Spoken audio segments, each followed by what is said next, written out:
E whatano whantu i le au whaafonga, o le whaaponga nei o le tātou pokalame o whaingoina o le luitau. O le tātou tusi whaitau, o le isai e whaas fulu wha upe tolus fulu male tasi. A o e whataritani ia iopa, e toi whaafowina lo lātou malosi. Lātou te si ia e apa au e pei o aeto. Lātou te whemo ei ai lewa i vai. Lātou te savavali ai le tingaina. E le aise si teimi i le tala whaasolo pito o le lalolangi e tutusa ma le teimi le nei. E whaatustusa le i malosi e iai tutonu atunu uilona malosi whaafitafita. E le malosi whaaniukilia. O le malosi whaatomika. O mo meo vale le tau sawa malolosi whaaupengaina. O tane tau, o fuava tau. Ai maise i ale metotia ma meo o le tenkolosi o le ua umwhai ona whaatontonu ai nei mea tau. O le malosi na le ua iei le vaiteimi le nei. O le telefo i o malo. Ua iei a o lātou watangata whaapitoa o lo lātou lea wala awina ma lo lātou lea tiute. Ua tuu iei lo lātou malosi ma le lātou watamai whaapitoa. E wha malosi a tili ai ia mea tau ia ua uma ona malolosi. Pe fausia i fo inisi mea tau fau e whaupopo i le malosi lea ua iei. E uila ina malolosi ia mea tau. Malolosi ia tunu. Malolosi i le tūlanga i mea i e whaamatau mai ono le peti e le laulangi. Petai o la lava e tele vai inga o lea e alialia e mai i tūlanga o le malosi lea. Aua o lea lava e iei le whela matai. E iei le whi masalo i le vao malo. E uila foi o lea iei whianga inga o lo fusia i e tausi iei le file mu. Petai, ele o iei ase file mu. Ele o iei foi se tūlanga e fōringa mai e anga i tātou i se manuia pe anga i tātou i se file mu. O le pe e fōringa mai, o le wha malu mai lunga o tātou. Ni tau a te tele lava e ono le peti e lo tātou si o manga. Ma whale anga ina i le lalolangi. E pe o le tala a ele mia e mta upo e valu. Ua mai ei perfeta pepelo. Ua mai perfeta vo ile nu o le atua mawhai ei.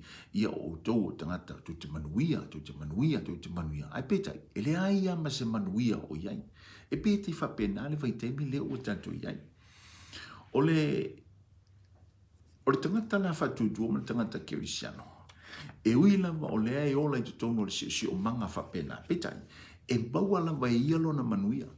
E maua fo e ia lona file mu. E leo le file mu la ona o whamoe moe i mea tau niukilia, mea tau maralosi a le atunu ule nofu ai po le laulangi nei.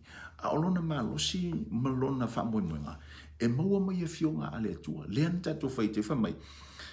A o e whataritali a iova. O le whataritali lea ele o le tūtūvo. Ele pia le tūtū whataritali lau pasi. Lea e te ngalue. O le ale me o tofi e o ele atua. O le alo whaiva le nai whai. E te ngalue lau tiu te le nā. Ma e mafu whau i le fio mai o Yesu ke wiso. Nai te whataritali.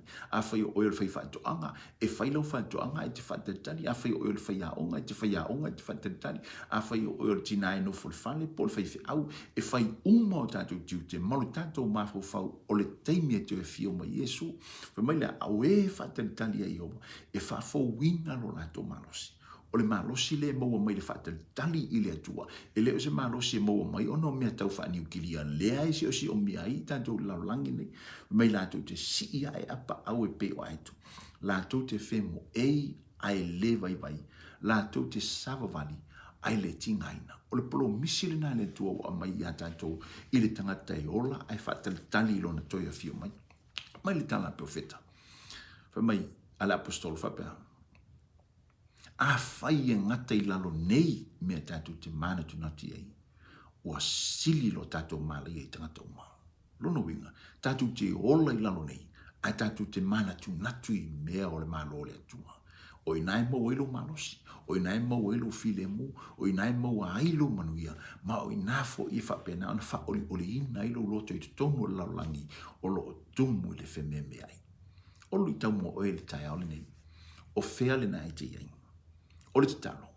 Ia tu ulo wha moe i le tua. Ma e whataritali i le tua. E maua ilo file mu malo malosi. Tātou talo. mātou tu ina tu ia te oele vi inga o na ua fionga. Whaaftai le whaamanatu mai e mātou o le me maua i elo mātou malosi. Ele o le fita ma le malosi o le laulangi nei. A o lo mātou māwhau ma whaatantali atu ia te oe. Eise si le li i o lo maua le whemene ai. Eise si o lo maua le popole le tai hao nei le tuae. Ia whapena o nanga lue atu lo wanganga pa ia ma soani atu ina ia whaamoe ma whaalango ma whaatantali atu ia te oe. Ai leo le ola popole ma fefe le li ia i whaafita au li o lo si o mia i le laulangi. Ia fo i vi inga ia te oe, tau fia i mātou i o aolo mātou tuona lo suafa Yesu. Amen. So i fua tātou tu e wheloai i le whaawawino le tātou proklame o le luitau.